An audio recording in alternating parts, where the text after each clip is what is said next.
Assalamualaikum warahmatullahi wabarakatuh dan salam sejahtera. Apa khabar semua? Saya harap saudara dan saudari sekalian sihat walafiat.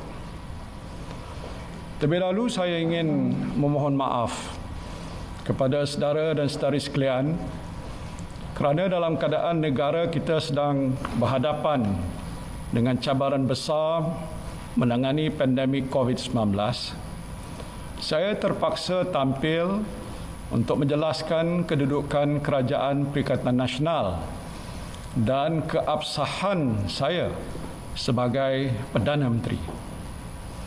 Semalam saya telah menerima warkah daripada Kebawah Duli Yang Maha Mulia Seri Paduka Baginda Yang di-Pertuan Agong yang memaklumkan kepada saya terdapat 8 orang ahli Parlimen UMNO telah menulis surat kepada Yang di-Pertua Dewan Rakyat bahawa mereka telah menarik sokongan kepada saya.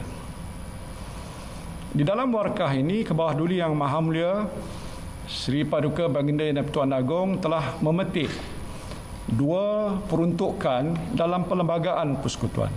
Pertama, perkara 43(2)A, iaitu Yang di-Pertuan Agong hendaklah terlebih dahulu melantik sebagai Perdana Menteri untuk mempengusikan jemaah menteri seorang ahli Dewan Rakyat yang pada hematnya mungkin mendapat kepercayaan majoriti ahli Dewan Rakyat itu.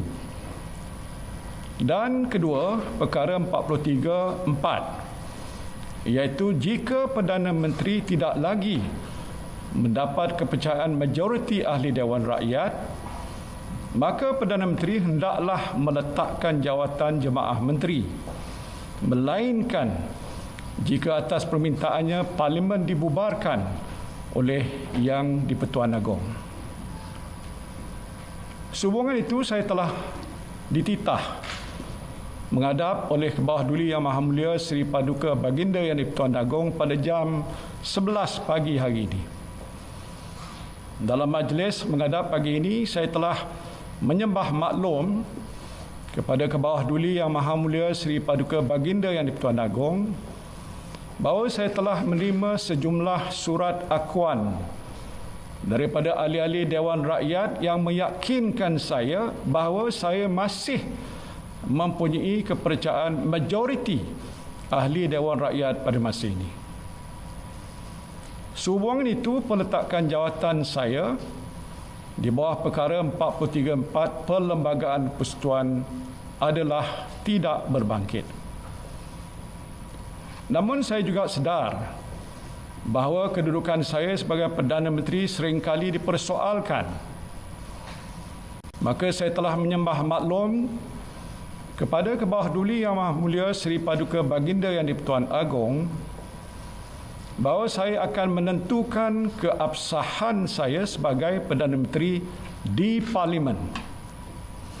Suatu usul undi percaya kepada saya akan dibentangkan di Dewan Rakyat ketika Dewan Rakyat bersidang pada bulan September. Melalui cara ini, kedudukan saya sebagai Perdana Menteri dan Perikatan Nasional sebagai kerajaan yang memerintah akan dapat ditentukan mengikut lunas undang-undang dan perlembagaan. Alhamdulillah, Kebawah Duli Yang Maha Mulia Seri Paduka Baginda Yang di-Pertuan Agong telah memperkenankan cadangan saya ini. Sementara itu, jemaah menteri dan pentadbiran jentera pentadbiran kerajaan akan terus berfungsi untuk melaksanakan amanah dan tanggungjawab kepada rakyat dan negara, khususnya dalam menangani pandemik COVID-19. Saya akan memastikan program vaksinasi yang sedang berjalan pada masa ini tidak akan terganggu dan terus dilaksanakan mengikut jadual. Begitu juga bantuan-bantuan yang telah diumumkan oleh kerajaan akan dapat diterima oleh rakyat tanpa sebarang halangan. Saya menyeru pada semua penjawat awam, khususnya para frontliners, agar terus tabah melaksanakan tugas dan tanggungjawab anda tanpa terganggu dengan kamalat politik yang sengaja dicetuskan oleh pihak-pihak tertentu yang cuba menangguk di air yang keruh. Saya tahu bahawa mereka kurang senang dengan ketegasan saya untuk tidak melayan beberapa tuntutan mereka, termasuklah desakan supaya saya mencampuri urusan mahkamah untuk membebaskan beberapa individu yang sedang didakwa atas kesalahan jenayah. Saya juga telah dituduh menderhaka kepada raja, sedangkan apa yang saya lakukan adalah semata-mata untuk memelihara keluhuran perlembagaan dan mempertahankan kemuliaan institusi raja berperlembagaan. Saya tidak akan mengorbankan prinsip saya dan membelakangi sumpah jawatan saya untuk menunaikan segala kewajipan dengan jujur, menumpahkan taat setia kepada raja dan negara serta memelihara, melindungi dan mempertahankan perlembagaan. Saya doakan agar rakyat dan negara kita terus dilindungi oleh Allah Subhanahu wa taala dan kepadanya lah jua kita berserah.